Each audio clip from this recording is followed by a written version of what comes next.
Now, if you're unsure of which players you should be looking to buy in Game Week 5, don't worry, I've asked my FPL experts for their top picks and recommendations this week, and in today's video we're going to be going through all of their selections and giving my honest opinion on all their player picks.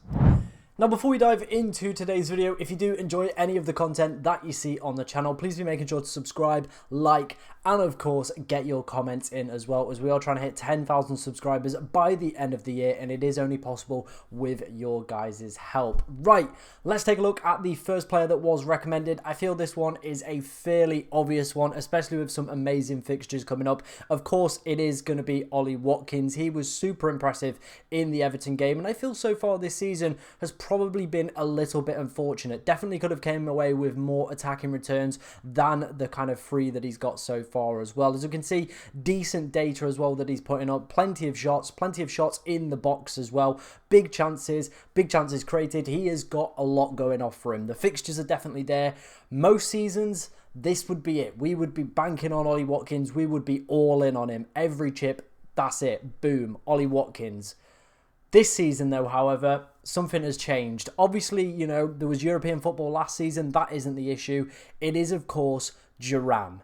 Now, Duran, every time he's coming off the bench at the moment, just seems to be producing wonderful bits of magic. Now, 2 of those sub-appearances have been like for like, Ole Watkins going off and Duran coming on. That's basically been it. There was a change in system, however, against Everton. Duran went in the 10 role and obviously stayed.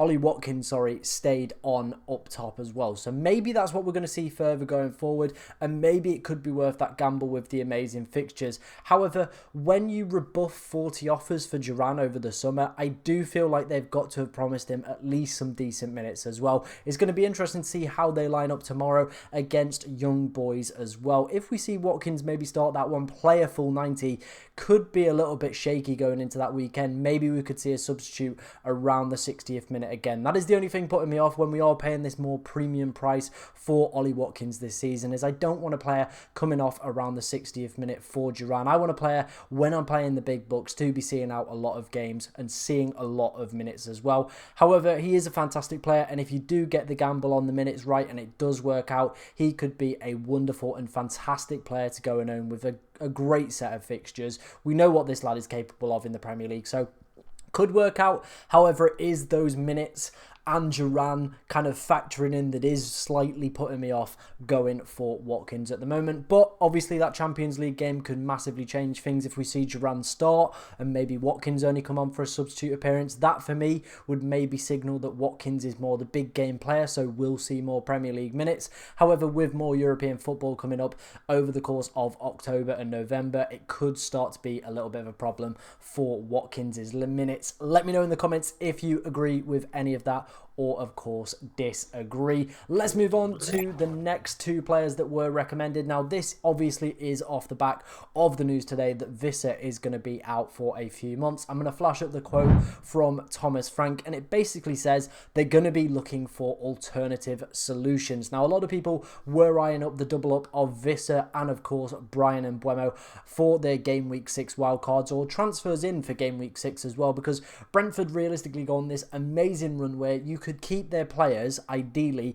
all the way up until Game Week 19. That's how good a run it is. They're one of those sides as well that can put in performances against top sides as well. I wouldn't be discouraged if I had a Bryan Mbeumo this week to go and play him against Tottenham away. I think they've only won maybe like 7 games this calendar year as well, so for me, I would be looking to target that fixture. I think they'll actually do quite well out of it. However, with Visser now missing, it kind of creates a problem, and it also creates a potential opportunity. Now, let's talk through the problem first. I think we're going to miss, you know, a big creative kind of attacking asset for that Brentford side. Now, that potentially could have ramifications for their overall output in terms of, you know, chance creation.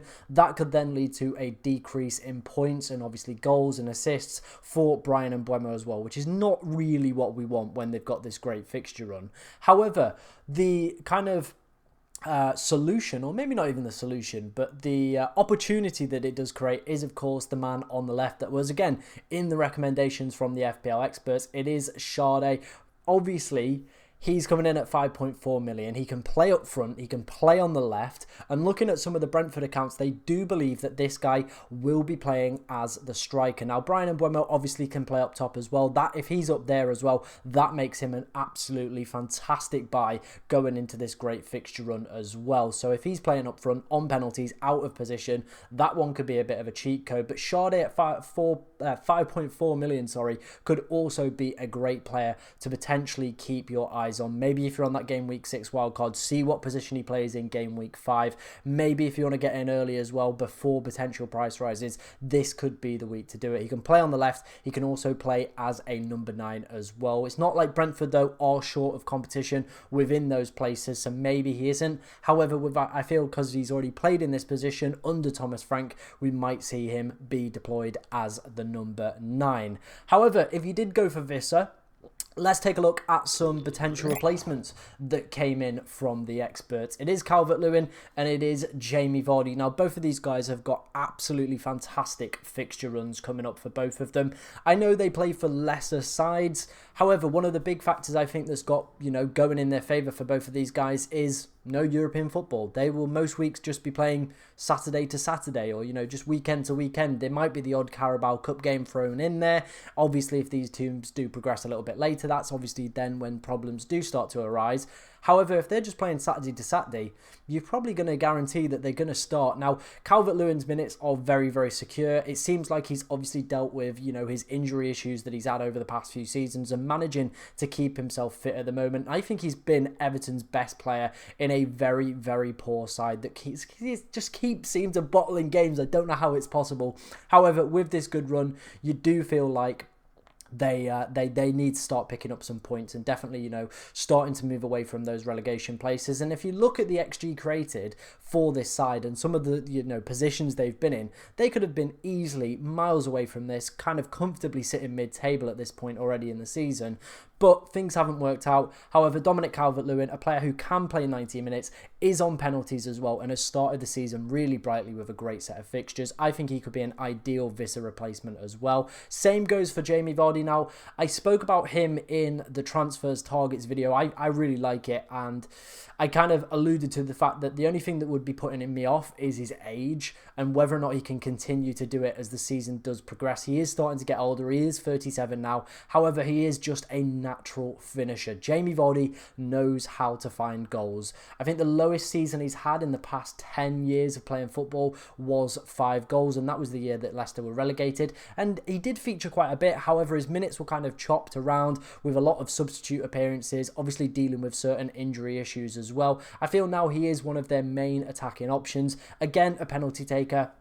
Somebody who just knows how to score Premier League goals. As you can see as well, he is having the big chances. He's been super clinical so far this season. And Leicester, like I said, have got a great run of fixtures coming up. Very, very similar to Everton. Now, they do face off against each other in game week 5, which should be a little bit of an enthralling encounter considering how bad both defences have been. And you do feel like if anybody's going to be involved, it probably is going to be one of these two in terms of the goals as well. Sticking with the Everton theme, again, another player that's come up from my FPL experts is going to be Dwight McNeil. Now, what we're looking at here is the total big chances created so far this season. And as we can see, right at the top of that list is Dwight McNeil. He's also top of just chance creation, never mind big chance creation as well. He has started the season really, really brightly and definitely a player I think you potentially could look at in terms of midfield. I know some people are looking at Semenyo. Obviously, we pointed out Sade as well. Maybe want to consider for the game week 6 wildcard as well as a cheap alternative way into that midfield. Maybe if you're on Smith Rowe and starting to see those Fulham fixtures starting to tail away, maybe somebody like McNeil could be on your radar to potentially target as well. As you can see, he's beaten the likes of Palmer, Salah and Mbeumo, all these players we have spoke about already in today's video. So he is definitely creating some really, really big opportunities for this Everton side. My only concern is it is Everton. They were one of the lowest scoring sides in the Premier League last season. Whether or not that's going to continue this year, they do seem a lot more attacking, and Dominic Calvert-Lewin and Dwight McNeil are definitely trying to help shape their attacking lineup and doing quite well. I feel it is just the other assets that are probably letting this team down, to be honest, which is a little bit frustrating. However, for me, I feel he's more a little bit of a wait and see. We've seen this before from him in spells at Burnley. However, it is under Sean Dyche.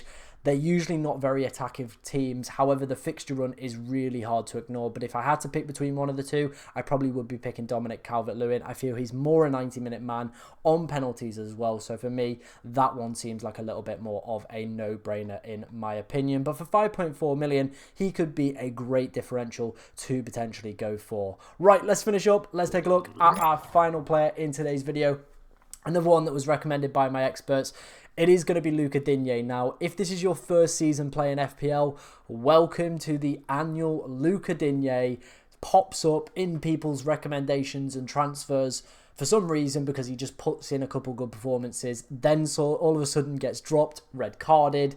This guy is like heritage FPL troll. If you've been playing the game for a couple of years, you know to stay away from this man.